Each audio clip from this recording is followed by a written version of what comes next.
Hey guys, it's Jasper and happy Halloween! This year for Halloween, I decided I'm going to be a man in disguise, a cowboy, an alien, a princess, somebody with fantastic glasses, a clown, Molly from Big Comfy Couch. My mom made this for me when I was really little. And just kidding, because I'm not telling you what my costume is this year because it's a secret until my Halloween party tonight, in which I put on my outfit. So if you want to know what I am for Halloween this year, check out my Instagram, Jasper Appler, and you can find out what I decided to be for Halloween this year. Let me know if you dressed up this year and what you decided to be. I love dressing up.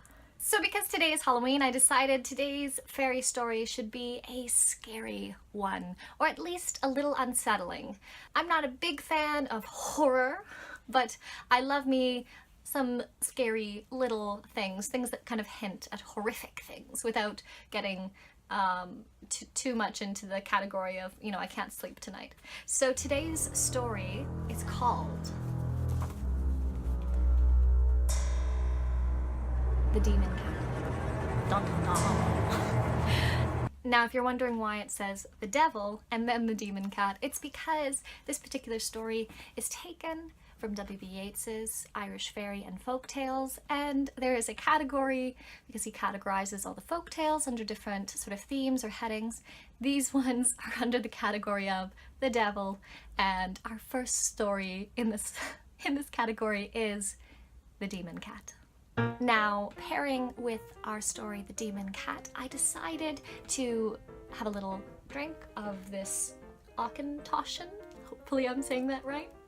Probably not. So tonight, drinking a little bit of this because although it's not Irish like our tale is, it's Scottish, and this is the Celtic umbrella, so it's fine. As always, pour yourself something lovely to drink, relax, and I hope you enjoy The Demon Cat. You should never drink without a cheers. Cheers, guys.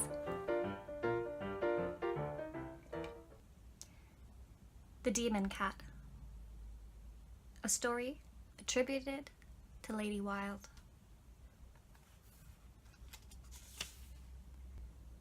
There was once a woman in Connemara, the wife of a fisherman. As he had always good luck, she had plenty of fish at all times stored away in the house ready for market. But, to her great annoyance, she found that a great cat used to come at night and devour all the best and finest fish. So she kept a big stick by her and was determined to keep watch. One day, as she and a woman were spinning together, the house suddenly became quite dark, and the door was burst open as if by a blast of the tempest, when in walked a huge black cat, who went straight up to the fire, turned round and growled at them.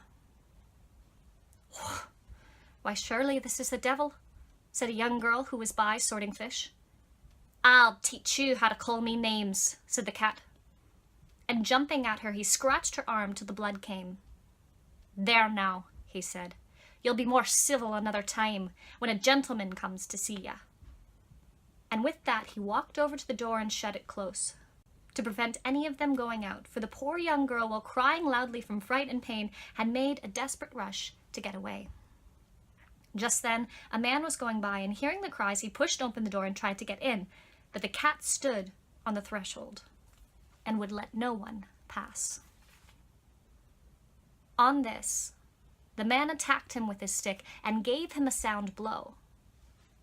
The cat, however, was more than a match in the fight, for it flew at him and tore his face and hands so badly that the man at last took to his heels and ran away as fast as he could. "Now it's time for my dinner," said the cat, going up to examine the fish that was laid out on the tables. "I hope that fish is good today. Now don't disturb me or make a fuss. I can help myself." With that, he jumped up and began to devour all the best fish while he growled at the woman. "Away!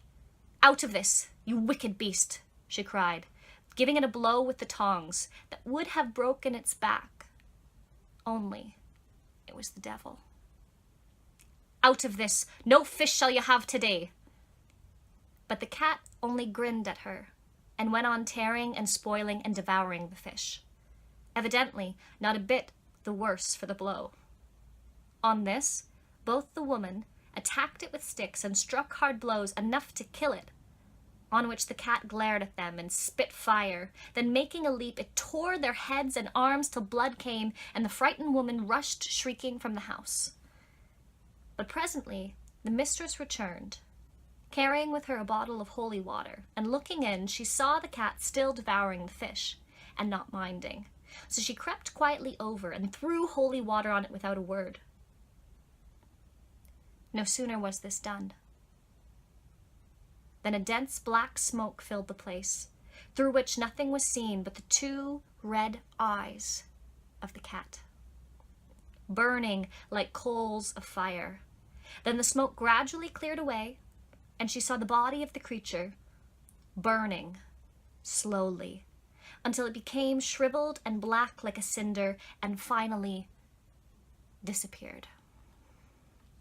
And from that time, the fish remained untouched and safe from harm, for the power of the evil one was broken, and the demon cat was seen no more.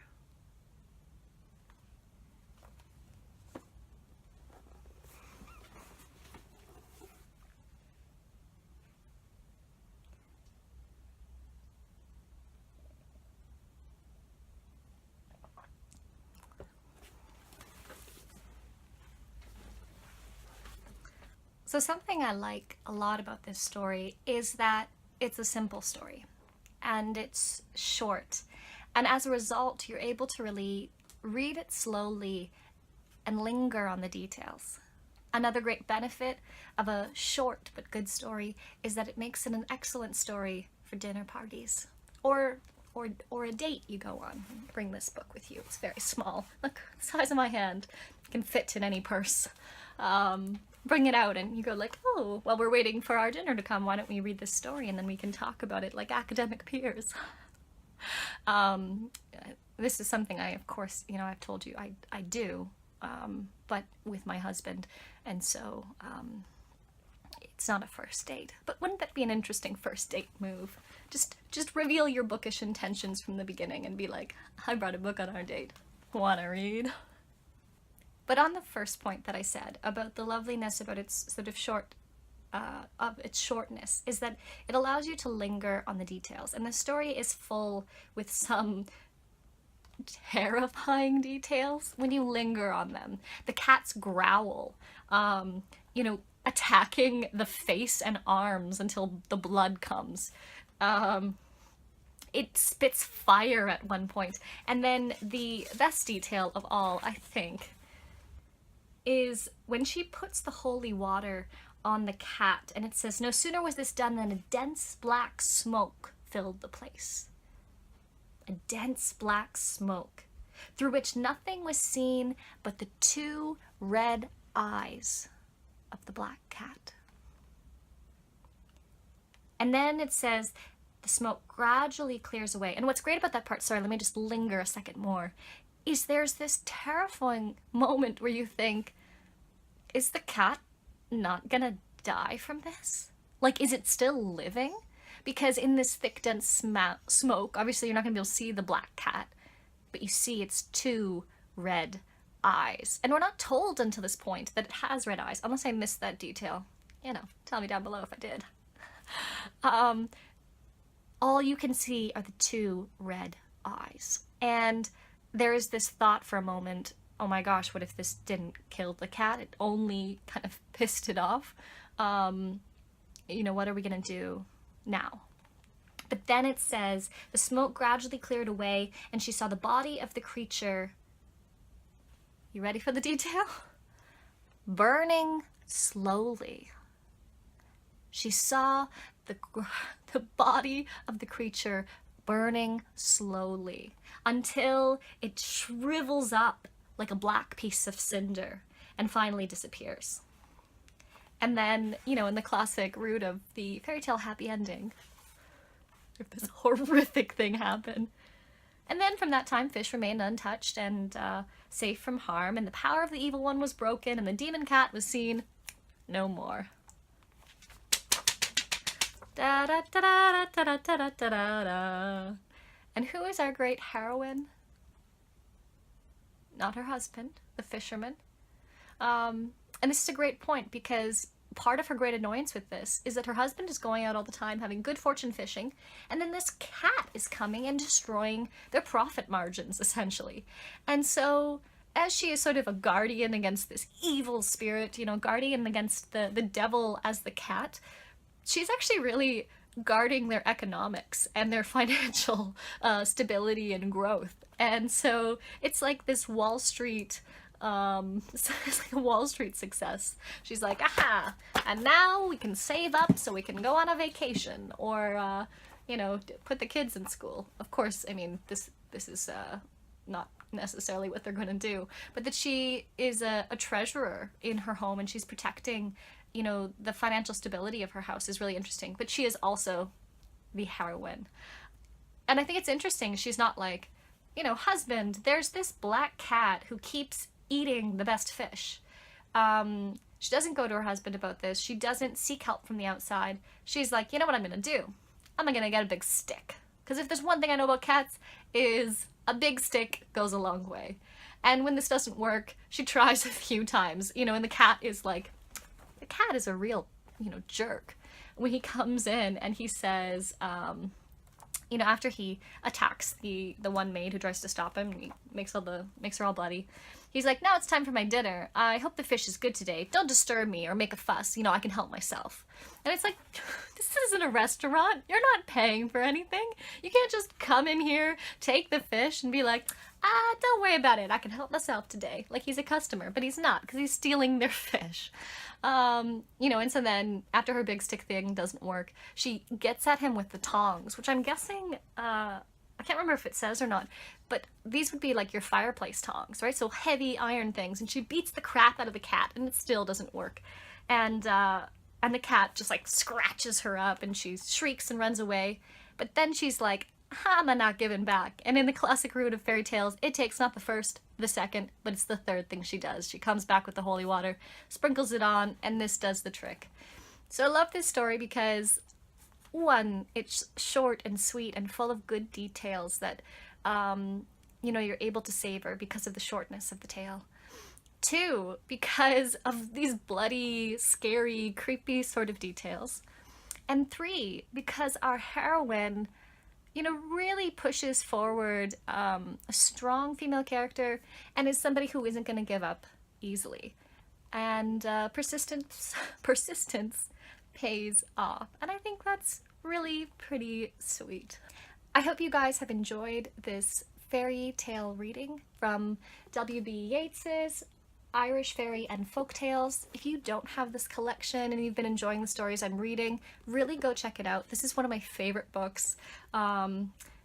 It's just full of such interesting stories, and it also is purse size, which makes it perfect for bringing absolutely everywhere and being like, want to read a fairy tale? I hope you guys have a good Halloween. Enjoy it however you normally do. I will be dressing up, so check out my Instagram to see what I decide to dress up this year for Halloween. As always, I hope the story has been good, the drink has been great, and cheers.